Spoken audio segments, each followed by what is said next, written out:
প্রিয় বন্ধুরা, আপনারা দেখছেন অতিশর জমিদার বাড়ি। বিশ্বকবি রবীন্দ্রনাথ ঠাকুরের স্মৃতি বিজড়িত এই জমিদার বাড়িটি আপনি দেখতে পাবেন বাংলাদেশের উত্তরবঙ্গের নওগাঁ জেলার আত্রাই উপজেলায়। আজ থেকে প্রায় ১৪০ বছর আগের কথা। এই জনপদে এসে রবীন্দ্রনাথ ঠাকুর মাটি ও মানুষের সঙ্গে গভীর বন্ধন স্থাপন করেছিলেন। রবি ঠাকুর হয়ে উঠেছিলেন এই জনপদের মানুষের অন্যতম প্রাণ শক্তি। কালীগ্রাম পরগনার পতিশর ছিল একটি গণ্ড গ্রাম। নিভৃত এই পল্লী গ্রামে না ছিল শিক্ষার আলো, না ছিল আধুনিক জীবন ব্যবস্থার সুযোগ সুবিধা। সেকেলে অনাধুনিক এবং পশ্চাৎপদ এই জনগোষ্ঠীর মাঝে এসেই রবি ঠাকুর হয়ে উঠেছিলেন এখানকার মাটি মানুষের জীবন ঘনিষ্ঠ চরিত্র। কলকাতার জোড়াসাঁকোর ঠাকুর পরিবারের বাংলাদেশে শিলাইদহ, শাহজাদপুর ও কালীগ্রাম পরগনা সহ মোট ৩টি জমিদারি ছিল। ভাগ বাটোয়ারা সূত্রে রবীন্দ্রনাথের ভাগে পড়ে কালীগ্রাম পরগনা। নওগাঁ, বগুড়া ও নাটোর জেলার ৬০০টি গ্রাম নিয়ে কালীগ্রাম পরগনা গঠিত। এর আয়তন ছিল ২৩০ বর্গ মাইল। এই পতিশর ছিল কালীগ্রাম পরগনার সদর দপ্তর। পতিশরের প্রতি রবীন্দ্রনাথের ছিল অগাধ ভালোবাসা, ছিল এখানকার মানুষের প্রতি অগাধ প্রেম। তার বিচক্ষণতা দিয়ে প্রজাতির হৃদয় জয় করেছিলেন। জমিদারি পরিচালনার পদ্ধতিও ছিল আধুনিক এবং বিজ্ঞানসম্মত।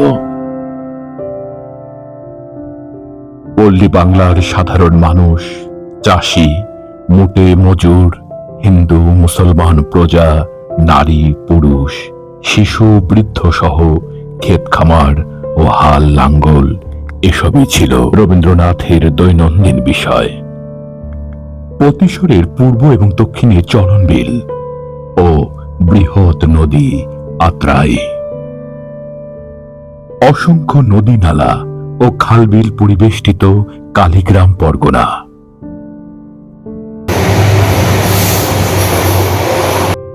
দেখছেন আহসানগঞ্জ স্টেশন। রবি ঠাকুরের পতিশরের কাছারি বাড়িতে আসার সবচেয়ে উত্তম যোগাযোগ ব্যবস্থা হল এই রেল যোগাযোগ। দেশের বিভিন্ন প্রান্ত থেকে ট্রেনে করে আপনি প্রথমেই এসে নামবেন এই আহসানগঞ্জ স্টেশনে।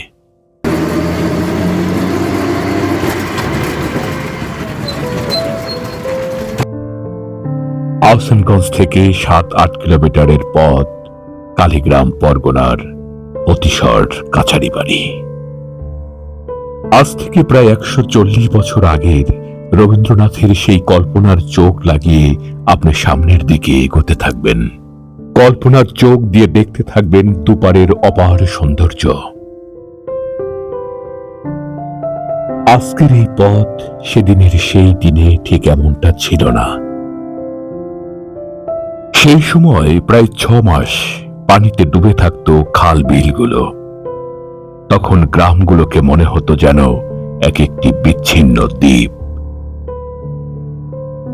পথ ধরে যেতে যেতে চোখে পড়ল পতিশরের দূরত্ব আর মাত্র ২ কিলোমিটার। আহসানগঞ্জ থেকে পতিশরের এই রাস্তাটি সারি সারি তালবৃক্ষে সুশোভিত হয়ে আছে। গবেষকরা জানান ১৮৯১ থেকে ১৯৩৭ সাল, এই সময়টা রবীন্দ্রনাথ ঠাকুর জমিদারি পরিচালনা করেছিলেন পতিশরে। পতিশরকে দেখে ১৯৩৭ সালে অশ্রুসিক্ত নয়নে কবি শেষবারের মতো বিদায় নিয়েছিলেন। বিদায় বেলায় এলাকার হাজার হাজার মানুষকে কাঁদিয়ে কবি নিজেও কেঁদেছিলেন ভালোবাসায়। তখন কবির বয়স হয়েছিল ৭৬ বছর। কালীগ্রাম পরগনায় কবি রবীন্দ্রনাথ ঠাকুর জমিদারি করতে এসে নিজেকে নতুন করে আবিষ্কার করেছিলেন। পতিশরে বসেই তিনি গোড়া ও ঘরে বাহিরে উপন্যাস রচনা করেছিলেন, ছোট গল্প লিখেছিলেন, প্রতিহিংসা ও ঠাকুরদা। এই সেই পরগনা যেখানে রবি ঠাকুর তার অজস্র কালজয়ী সৃষ্টি করেছিলেন। পূর্ণিমা, সন্ধ্যা, চৈতালি মধ্যাহ্ন, পল্লী গ্রামে সামান্য লোক, দুর্লভ জন্ম, খেয়া, কর্ম, মেঘদূত, দিদি, পরিচয়, অনন্ত পথের মতো অসংখ্য সৃষ্টি উনি এই জনপদেই বসে লিখেছিলেন। রবীন্দ্রনাথ ঠাকুর ছিলেন পল্লীর উন্নয়নের রূপকার। তিনি মহাজনদের হাত থেকে কৃষকদের মুক্ত করতে সমবায় পদ্ধতিতে 1905 সালে কালীগ্রাম পতিশরে কৃষি ব্যাংক স্থাপন করেছিলেন। এমনটা বলা হয় যে কবি রবীন্দ্রনাথ নোবেল পুরস্কারের তার সমুদয় অর্থ ওই ব্যাংকে বিনিয়োগ করেছিলেন। 1910 সালে আমেরিকা হতে ক্রয় করে আনেন কলের লাঙ্গল। পতিশর এলাকায় তিনি কলের লাঙ্গলে হাল চাষ পদ্ধতির প্রবর্তন করেন। এই মুহূর্তে রবীন্দ্রনাথের এই পতিশরের কুঠি বাড়িতে এসে আমার পরিচয় হলো একজন ভদ্রলোকের সাথে। ওনার নিজের একটা ইউটিউব চ্যানেল আছে এবং তার বাসা এখানেই। আমি একটু সহযোগিতা চাইবো, আশা করি তার কাছ থেকে আমি প্রয়োজনীয় সহযোগিতা পাবো আর কি। রবীন্দ্রনাথ এখানে যে স্কুল নির্মাণ করেছিল, এখানে তিনটি স্কুল উনি নির্মাণ করেছিল। তার মধ্যে একটি স্কুলের নাম হলো কালীগ্রাম রথীন্দ্রনাথ ইনস্টিটিউশন।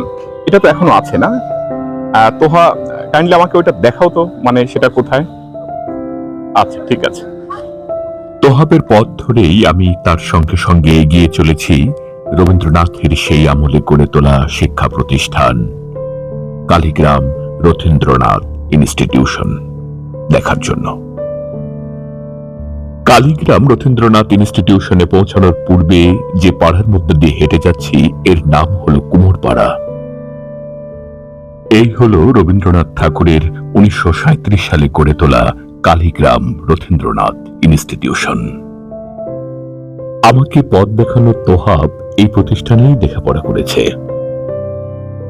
রবীন্দ্রনাথের গড়ে তোলা এই শিক্ষা প্রতিষ্ঠানে এখন মোট ছাত্রছাত্রীর সংখ্যা আনুমানিক 1000।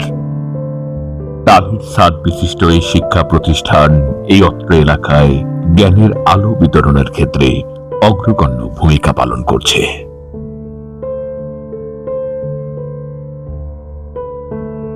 অন্ধকার ঘনিয়ে আসায় হয়তো আপনাদের চোখে তেমনটা পড়ছে না।